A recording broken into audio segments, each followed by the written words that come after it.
un plaisir pour l'oncle d'être avec vous.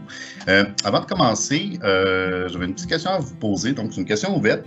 Souvent, on demande aux candidats qu'on devrait les choisir eux plutôt qu'un autre. Donc, c'est la question classique en fin d'entrevue. Mais comme nous sommes dans le thème de l'attraction, la rétention, l'intégration, donc je me disais, si je vous retournais la question donc, aux entreprises qui nous écoutent, en un mot, puis prenez le temps d'y penser, vous pouvez aller le marquer dans les commentaires, mais en un mot, pourquoi les candidats devraient choisir votre entreprise plutôt qu'une autre. Donc, prenez le temps de penser à ça, ça va me laisser le temps de vous partager ma petite présentation. Alors, ici, pourquoi les personnes issues de l'immigration devraient postuler chez vous plutôt que chez votre compétiteur? Qu'est-ce qui vous démarque des autres entreprises? Et si j'aimerais savoir si vous avez déjà embauché une personne issue de l'immigration. Alors, prenez le temps de commenter, je vais aller vous lire, ça c'est assuré. Alors, l'ANCRE. Notre mission de favoriser l'établissement et l'intégration durable des personnes immigrantes sur le territoire. Donc, depuis sa création en 2007, on voit c'est près de 2000 personnes aidées, donc au niveau de l'accueil, 1000 personnes installées, un taux de placement en emploi et ou aux études de 90%, plus de 300 contacts aux entreprises et une implication soutenue auprès de tous les acteurs clés de la région. Je crois que ça se reflète bien à travers ce colloque. Donc, la force régionale, elle est très, très, très présente. Évidemment, tout ce travail-là ne se fait pas seul. Aussi, je tiens à souligner au passage le travail impliqué, incroyable de toute l'équipe de l'ANCRE. Alors, nos services se divisent en trois principaux volets. Donc, le service d'aide à l'emploi et aux entreprises. Donc, dans ce volet d'aide à l'emploi, c'est principalement pour donc les chercheurs d'emploi, donc l'aide au niveau de du CV, la lettre de présentation, la pratique d'entrevue, mais également service aux entreprises, c'est-à-dire l'arrimage. Alors, des fois, c'est un arrimage qu'on va créer, c'est-à-dire qu'on va approcher directement certains de nos contacts en disant, écoute, je suis une candidature très intéressante pour vous. À ce moment-là, on peut faire un référencement, mais il y a également des offres d'emploi qu'on reçoit sur une base régulière et qui nous servent également à faire du recrutement de l'immigration à Montréal. Il y a notre service d'accueil et d'aide à l'établissement. Alors, ça, c'est quand même un très, très gros volet. Mélanie Choquette vous en a parlé un peu au niveau de ce volet. Donc, lorsqu'on aide les nouvelles familles à s'installer ici, il faut penser à toutes les démarches qu'il y a à faire. Donc, la recherche de logement, les démarches administratives, c'est, par exemple, la personne qui a besoin d'un numéro d'assurance sociale, l'ouverture d'un compte bancaire, inscrire les enfants à l'école, à la garderie. On peut penser donc à tous les éléments d'intégration réussis. Donc, il y a quand même beaucoup, beaucoup de travail qui se fait dans ce volet. Bien, dans tous les volets, évidemment, mais donc, je viens de préciser, celui-là, c'est principalement qu'on va faire appel à beaucoup, beaucoup de partenaires locaux. Et notre troisième volet, qui est également un volet phare, donc notre programme de régionalisation. Donc, je vais vous en parler, mais avant, je tiens quand même à mentionner les services offerts sont rendus possibles grâce à la participation financière du MIFI, Service Québec et la MRC du Haut-Cheyeux. Donc, ce n'est pas seulement des partenaires financiers, c'est des partenaires impliqués. Alors, ils sont très, très, très soutenants avec nous. Donc, je tiens à mentionner leur excellent travail. Pour ce qui est de notre programme de régionalisation, donc, qu'est-ce que ça veut dire la régionalisation? Des fois, plusieurs connaissent ce volet, d'autres un peu moins. Saviez-vous que 85% des personnes immigrantes s'installent dans la grande région de Montréal, alors que 55% des emplois disponibles sont en région? Alors, on peut comprendre, une personne immigrante, lorsqu'elle décide de s'installer au Québec, va choisir la ville qui est la plus connue. Je sais que Saint-Jean, on est tout près de Montréal, là, mais Montréal est plus connu que Saint-Jean à l'international. Alors, donc souvent, c'est une des raisons. Donc, la métropole est plus attirante pour une première installation. Mais une fois qu'ils sont là, donc, qu'est-ce qu'on fait? Donc, on doit aller les chercher, on doit aller leur faire découvrir notre région. Alors, c'est pourquoi le programme de régionalisation est si important. Donc, on veut faire connaître Saint-Jean, notre région, elle est très belle, sa qualité de vie, les emplois disponibles, en fait, vos opportunités d'emploi. Alors, c'est un travail quotidien, donc on ne doit pas le lâcher pour faire connaître notre région. De quelle façon? Donc, voici des petits exemples d'activités qu'on a fait dans la dernière année. Donc, plus d'une vingtaine de visites exploratoires de notre région en 140 points d'intérêt. Donc, les gens me demandent, oh, il y a du tant de points d'intérêt que ça. Alors, évidemment, là-dedans, on compte pas seulement des attraits touristiques, mais également des entreprises. Donc, on va parcourir les différents parcs industriels. Donc, des fois, vous allez voir nos voitures passer dans le parc industriel. On parle faire visiter la ville, les commerces et les services de proximité. Donc déjà, on veut que les gens voient que Saint-Jean, c'est pas un petit village, donc on a tous les attraits d'une grande ville, mais en plus avec une qualité de vie que je considère donc très, très intéressante.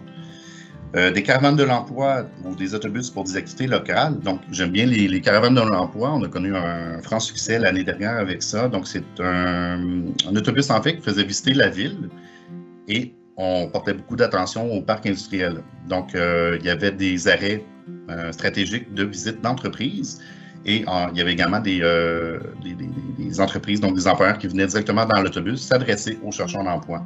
Donc, cette proximité-là avec les employeurs de la région, ça, c'est vraiment très, très important pour les chercheurs d'emploi. Quand ils viennent ici, ils voient, OK, la région est prête à m'accueillir. On parle de plus de 2000 personnes qui ont été sensibilisées dans la dernière année. Ça, c'est à travers des salons de l'immigration, des salons de l'emploi, donc montréalais, auxquels on participe. C'est des conférences, donc des séances d'information. Donc, après, vous allez rencontrer ma spécialiste des conférences, ma collègue. Donc, c'est dans les organismes montréalais qui accueillent des chercheurs d'emploi, mais également des classes de franciation. Donc, c'est un effort soutenu de promotion. Puis, je prends une petite seconde de plus pour faire une petite parenthèse, mais la semaine dernière, nous avions, on a mis sur pied une délégation régionale avec la Chambre de commerce, NextDev, Tourisme au Richelieu et évidemment l'ANC. Et là, on voit 2000, c'est impressionnant, mais la semaine dernière, nous avions un webinaire avec l'organisation Immigrants Québec, pour ceux qui connaissent. La diffusion était en live sur la plateforme Zoom et sur leur page Facebook. Donc, durant la présentation, il y a eu 200 personnes qui ont assisté. Mais le plus impressionnant, c'est que il y a eu un enregistrement qui a été fait et qui est repartagé de la page Immigrants Québec. Et hier, je voyais que nous étions à 5200 visionnements de ce webinaire. Alors, c'est impressionnant. Donc, le COVID-19 et tout, donc ça n'a pas seulement amené du négatif, je crois. Ça nous a tous appelé à se réinventer. Et au niveau de la promotion, je crois, et on a aussi des belles opportunités à saisir. Alors, merci d'avoir accepté de partager ce moment avec nous cet après-midi. On va se revoir dans les prochaines dates. Sans plus tarder, je vous laisse avec ma collègue, notre conseillère en régionalisation à l'ANC, Amélia Lopez. Merci tout le monde. Merci Bruno et merci tout le monde. J'aimais vraiment la disponibilité de tous ceux qui sont présents aujourd'hui. Et on va compléter l'information par rapport à notre réalité de partage des langues. Donc, de la même façon, je vais un petit peu aller chercher notre présentation et pour que vous puissiez voir vraiment les déploiements que nous faisons par rapport à la régionalisation et dans les colloques dans lesquels on est en train de s'enrichir vraiment de toutes ces possibilités d'expansion et de faire connaître la région et définitivement et de pouvoir nous donner à fond pour pouvoir compléter et contribuer tous ensemble dans cet esprit unique de faire grandir et connaître la région. Donc, alors, on est en train déjà dans la présentation et je voulais tout simplement faire part de notre profil de la clientèle à l'ANC parce que c'est important de savoir exactement avec qui on fait affaire, comment on touche ces projets de vie et d'où ça vient. Donc, c'est important de voir que la couleur de la multiculturalité dans notre région provient de tous les continents, principalement du continent africain, 41%, Amérique latine, 34%, de laquelle je fais partie, c'est un pourcentage qui me touche directement, l'Asie, 16% et l'Europe, 9%. On peut comprendre que l'Afrique est très présente à cause de la francisation et l'Europe aussi à cause du français. Mais c'est important de savoir que la langue française, c'est pas seulement un outil de communication, sinon une nécessité d'intégration. Qui maîtrise une langue aussi touche le cœur de sa culture. Donc, je ne serai pas trop exhaustive par rapport à la constitution de ces statistiques parce qu'on a eu déjà une belle présentation approfondie de Messie Provençal au départ, mais tout simplement attirer l'attention pour les personnes qui nous écoutent à cet instant-là par rapport à la présence de la population immigrante et sa présence et comment on a évolué dans la décennie de 2006 à 2016. Donc, la population totale a vu une évolution de 6,8% et parmi celui-là, la population immigrante de 13,9%, c'est-à-dire à peu près le double.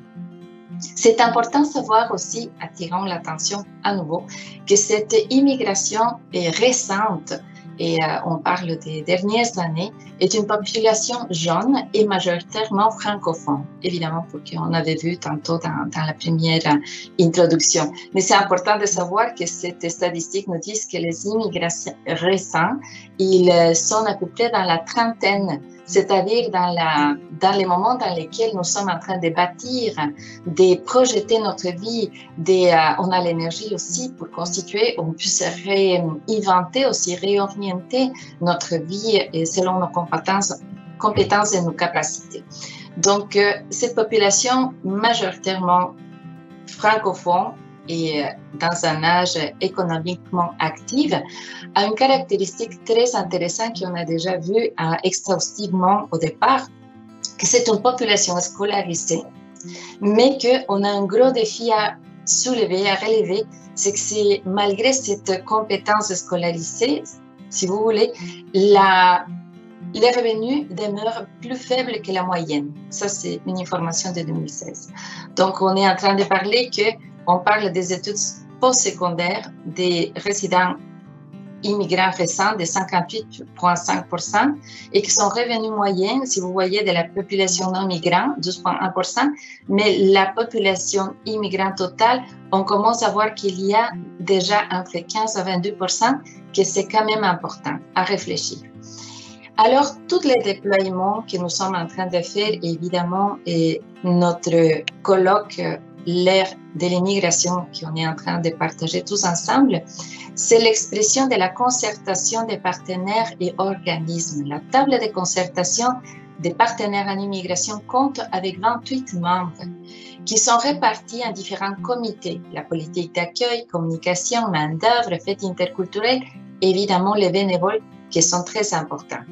Donc, on peut nommer ici NextDev, la ville de Saint-Jean-sur-Richelieu, la Chambre de commerce et industrie de Haute-Richelieu, la MRC de Haute-Richelieu, Tourisme Haute-Richelieu, le Centre de services scolaires, le Cégep, Service Québec, le ministère de l'Immigration évidemment, et plusieurs organismes de milieu qui sont de plus en plus sensibilisés et aussi intéressés à faire partie de cet déploiement pour faire prospérer notre région avec la couleur de la diversité.